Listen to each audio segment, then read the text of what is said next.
My family came to the Big Island in 1886. My great-great-great-grandfather, Highland Carter. Okay.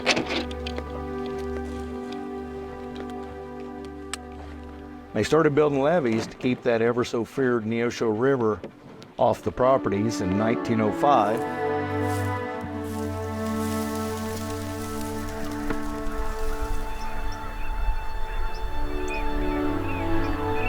So in 1986, in October, a big flood came through. And at that time, my father and my Uncle Ray were about $500,000 in debt, and interest rate was about 17.9% interest. So with that being said, filed Chapter 12 bankruptcy, and was the first in the state of Kansas to file Chapter 12 bankruptcy.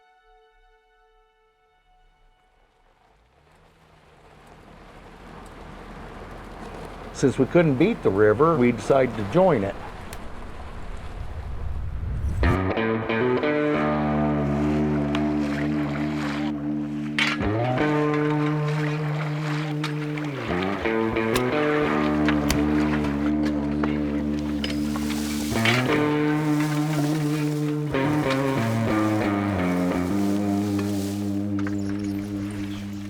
So then in 1986, we started the hunting club, and it was a 5-year lease.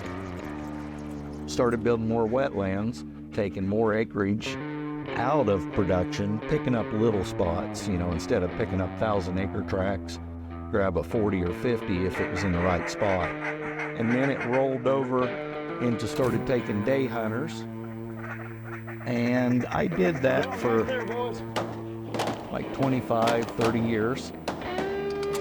And my son Drake got to the age where, he wanted to start doing it.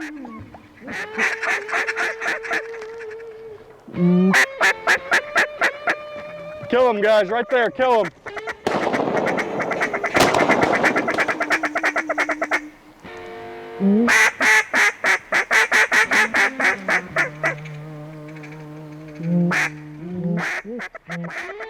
In the timber here, this is kind of a traffic spot, and so the birds, kind of fly over it. They're not really hitting it.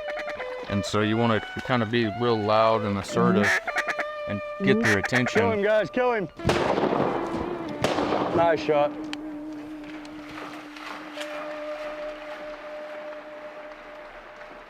This hole is actually, it's been in our family probably longer than any of them, but it's kind of the newest developed. It's been in the family for, I'm the 7th generation on this farm, so it's got a lot of history behind it. We used to run cattle in here.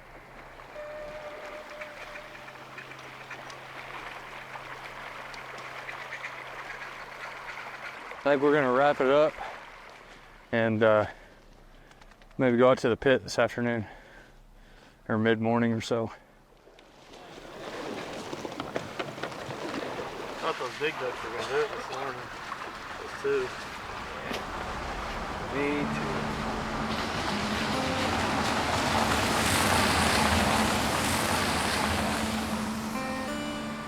too. My whole life was pressure. Grew up being a farmer. The farming game's a bad business strategy. I've always was kind of nervous and a workaholic and was just running to the next piece of equipment. I never walked from one tractor to the other. I couldn't stand to see somebody else walk, either jog or run. Bank payments, floods, droughts, grasshoppers, corn earworms. I mean, it never stops. It's waterfowl 365 days a year, 24/7. I shit you not. Even when we go on vacation, first thing we talk about every morning that we take a breath is how we going to kill more ducks this year. Every day we bring clients to the field, there's pressure on us as guides and outfitters as we want them to be successful. We don't want to screw them. We want them to get their money's worth. He could wake up at 2 o'clock in the morning and have an idea and he'll call me and say, hey, we should do this, or hey, we need to get this. And it's just, it never turns off for him. You know, I've met a lot of people and they just think, you're crazy. He thinks about ducks 24/7, 365 days out of the year. You know you're in the right business when you wish there was more time in the day. A lot of blood, sweat, and tears. I mean, there's nobody gonna come out here and do it for you, so.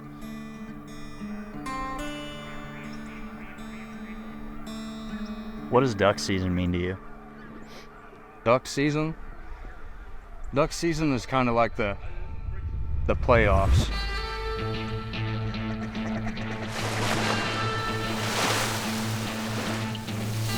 We practice all year round, you know, developing spots, getting everything ready, planting corn, building new flooded timber impoundments, pumping water, and then finally all the hard work pays off whenever you see a group of mallards just come and land right in the hole like the poor did. Right there, boys.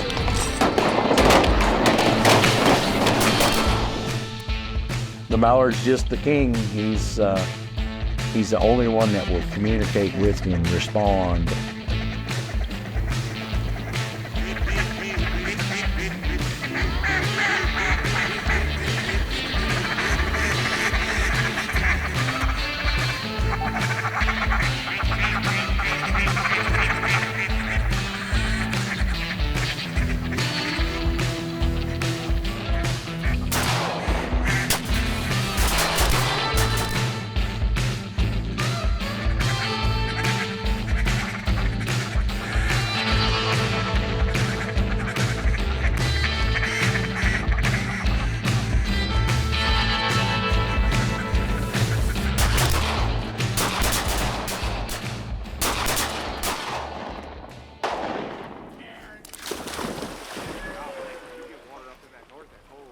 If it wasn't for the mallard, I probably wouldn't be into duck hunting. That's what's special about here, you know, is we have a lot of mallards. It's about the resource. It's about the mallard. It's about the duck. It's kind of good examples, the bobwhite quail. We didn't take care of the resource and now we don't have it. So if we can teach everybody to maximize, you know, their waterfowl habitat, I can only imagine what the duck population would be.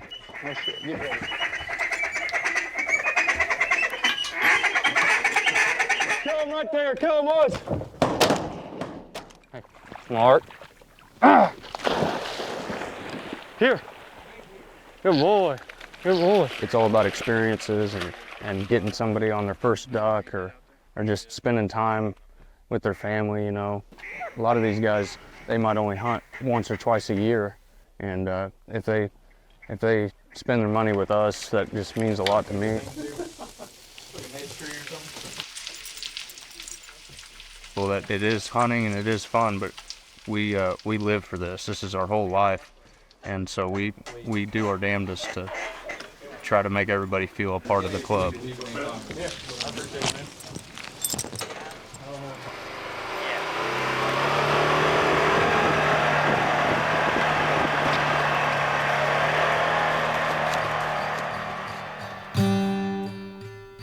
It's had its challenges, trust me.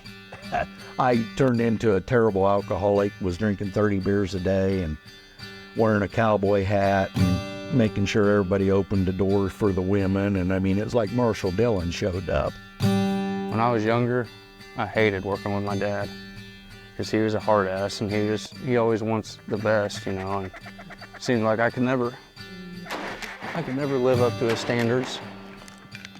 And now it's kind of like I have finally hit a place in my life where I'm at peace. It's nice. I do enjoy hunting with him now.